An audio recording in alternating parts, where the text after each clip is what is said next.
Good news, a brand new update is out for all Minecraft Bedrock versions now, and it includes the same music disc that the Java version of the game has, but it's not as easy to get as it is for Java players. That's there's an ocelot cheating.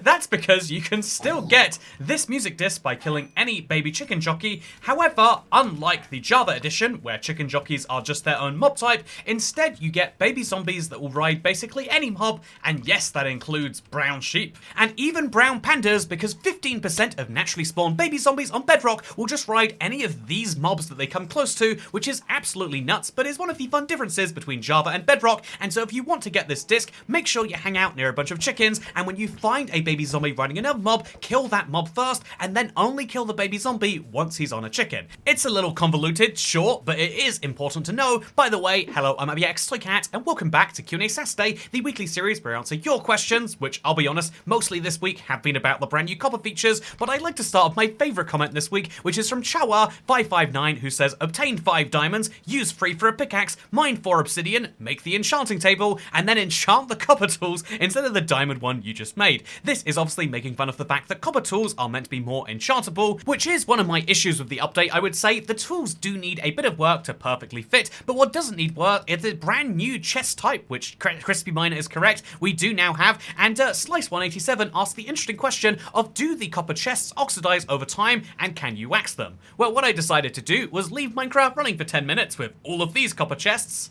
Okay, I'm guessing that means that it doesn't oxidize. It has been 8 minutes. Oh no, look at that. We got 2 oxidized chests.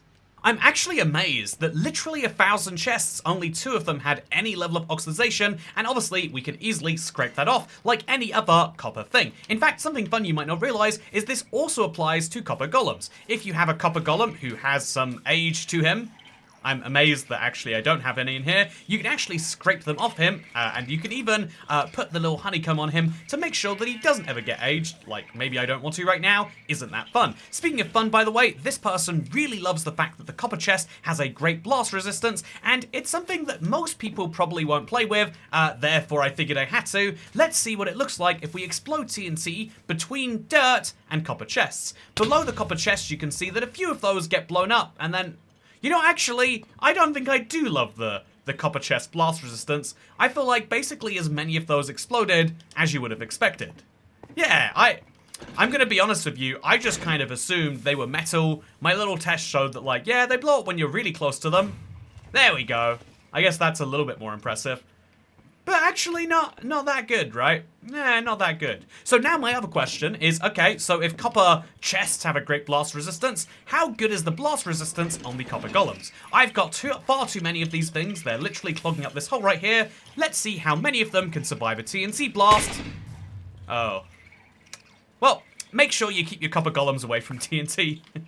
Wow, we're under 3 minutes into this video, and I've already covered basically every major feature that came in the first beta and preview for Drop 3 2025, something that Fibs see as a negative, because they say it's confirming what I said about the golem being pretty much the only feature in this update. They actually feel like it's a bad omen, and that every update is going to be just one mob and one quality of life. But here's the fun thing, this update already has 12 features inside of it, not one, and even if you want to call that one mob and one quality of life, we have a full 2 months left in the drop cycle, and so although next Tuesday might not be all of the features coming in the rest of this, you probably can expect to see some more features over the next month, and maybe even over August as well. And one of my favorite predictions for those features is the copper lantern idea, because this was posted on the r/IBXToyCat subreddit, and basically they say that in the same way we have gold nuggets and we have iron nuggets that can be used to craft various things, copper nuggets don't have their own recipe yet, and so what if they were used for a copper lantern? The theory they suggest is that you could carry the copper lantern in your offhand, and this would be Mojang fulfilling what I've been saying for a while is their goal of basically going after all of the most commonly suggested Minecraft features and adding them in a way that makes sense. A copper lantern would be a great early game tool that you could then use to explore your world. I think that more realistically than being something that's handheld, it's either going to be handheld and have a really low light level, or it's going to be an alternative to the regular lantern that you could either say gives out green light, I mean Vibrant Visuals would support that,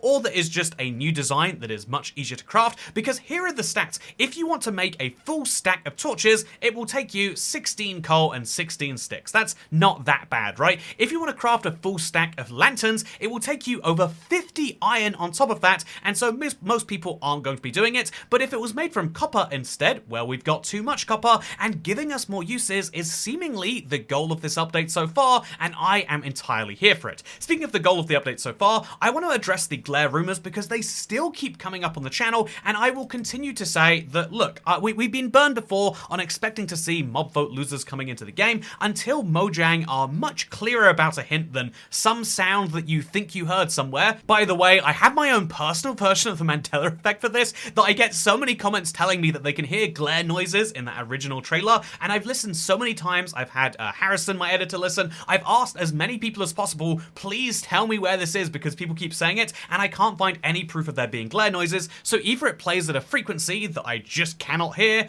or more likely, it's not in there and people just want to believe that it is. Speaking of wanting to believe, Stopblock wants to believe that I am Mojang propaganda, because if someone can code all 3 mobs in less than a day, a whole company can do it in a few months. Don't settle for less. And this is an interesting point that I want to just quickly double down on here for the simplicity of why I am pro mob vote and why I think that people like this are actively harming us as a community. Again, I think this is the proof that the Minecraft community is one that has the most positive voices in it, but also the most negative voices for like seemingly no reason. I think some number of people want to be toxic, and in the Minecraft space we don't have enough reasons, so the easiest one to jump onto is the mob vote, because why would they give us 3 mob ideas and then only add 1? And think of it like this, I really think that this is the simplest way to describe it in real terms. Minecraft at the start of the year could have asked, which of the next 3 drops should we work on first? They could have outlined their plans for the Spring to Life drop as it existed then, and then for the Summer drop as it existed then, and then indeed for this Copper drop, and then they could have worked on the Copper drop for Spring of this year, or they could have done the Summer drop first and then Spring to Life second. Do you see what I mean? If there is a certain amount of throughput at an organization, then it's only natural that at some point you have to prioritize, and although it's annoying that that limit exists, you feel like there should be more resources put behind it, and I'll agree with you on that front. I think the idea of being angry at the vote is one of the dumbest like backlashes of throwing out our prams we've done as a community. I obviously didn't take any part, but I'm ashamed to be part of a community that says, I think that if we get rid of the vote, then we will get all 3 mobs, except, oh yeah, look at last year. Would you describe us as having gotten 3 mob vote mobs last year? Would you say it's true this year?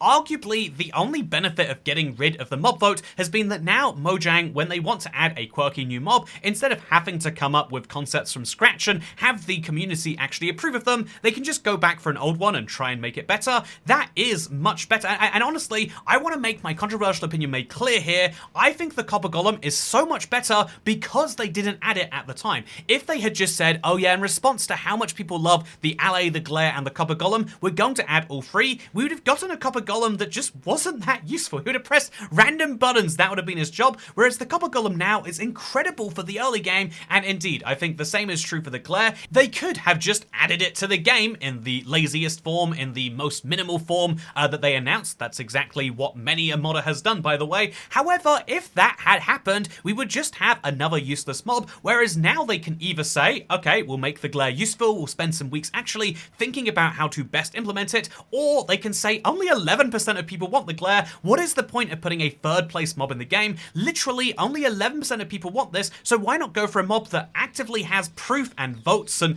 data backing that more people would enjoy a crab or indeed a rascal? That is my argument for why 2nd place finishers are a great thing for Mojang to come back to, but actually, do they need to come back for every 3rd place mob? They've not done it yet, and I don't suspect they'll be doing it soon. I think that when Lady Agnes was hinting at the dark, she was probably hinting at copper lanterns or something to do with that, and I guess we'll have to wait for next Tuesday to find out who's right on that one. But speaking of waiting for things to find out who's right, I had a really cool comment from D Grizzly that has absolutely inspired me, because they said, I was trying to tell you this in stream. I have been streaming in the Sky Glue series some more, by the way, having a lot of fun with it. I'm currently working on getting lava without ever going below Y200, despite the fact that it never spawns below roughly the same height. I have 2 solutions. One is to travel 64,000 blocks, and the other is to make a bizarre redstone contraption, so currently working on that, kind of fun. But they say that, did you know copper tools and armor actually equals better gear opportunities in super flat survival, less chance to get exploded by creepers, and it could tie you over until the village villager trading part of it. This comment was so revolutionary to me that I actually decided to take my semi-hardcore world, we just hit 100 days by the way,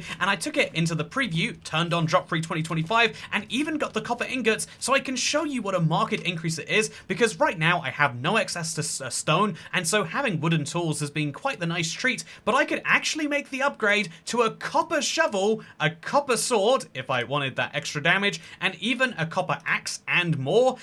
This is really, really cool if you ask me. Even my armor, as you can see right here, could do with a little upgrade, and so it's actually worth farming Drowned after this update, not just for the sake of getting copper and, you know, the occasional lightning rod, but also so I can get better tools. This is one of the incredible use cases for copper. There are places where stone is not that abundant, and although there are very, very few of those, it's still cool to know that if you find yourself with copper but not stone, that's enough to get yourself some tools, which for me is entirely enough, even if it was literally no better than stone.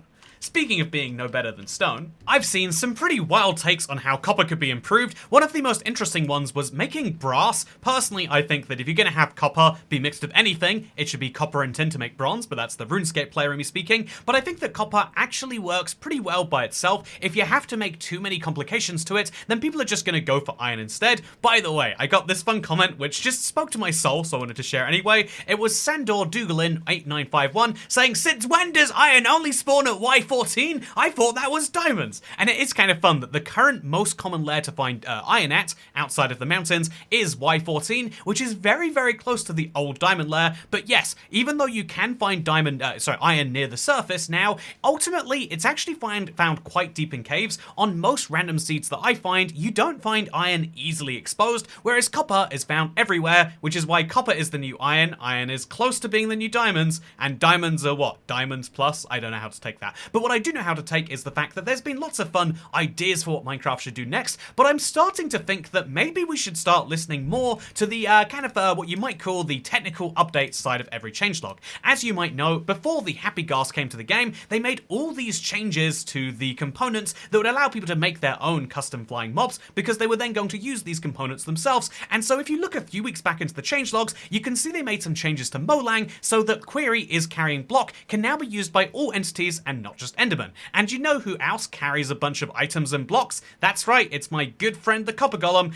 They actually more specifically added all of these AI goals, which talk about transporting items and is very, very specific to the Copper Golem. But this makes me realize that if we're looking for hints of the next update, rather than looking into the past, which is always still worth doing, it might be worth looking specifically into what Mojang is adding to these technical updates, because now it doesn't seem like it's just for add-on creators, but it might actually have some value to what is being added in the future too, which is pretty cool if you ask me. Speaking of things that are pretty cool, if you enjoyed this video and you want to see the bad parts of it, I've got a brand new episode of Bloopers that is out right now for members. This is where you can see all the things that shouldn't have made it into a video, but that Harrison has saved and made into one big one for you. It is available for members as a fun little goofy thing, and hopefully that's something that you enjoy seeing. But if it's not, then thank you for watching this video, and I look forward to seeing you tomorrow, because the hardcore semi-super flat has been absolutely wild, and we went for a very different narrative structure. I hope that that's something that goes down well. And yeah, something else I've been really enjoying is having like kind of a challenging, hard survival, almost always on the go, which is why we're back with Sky Glue. And to everyone who is part of our little streaming community, thank you for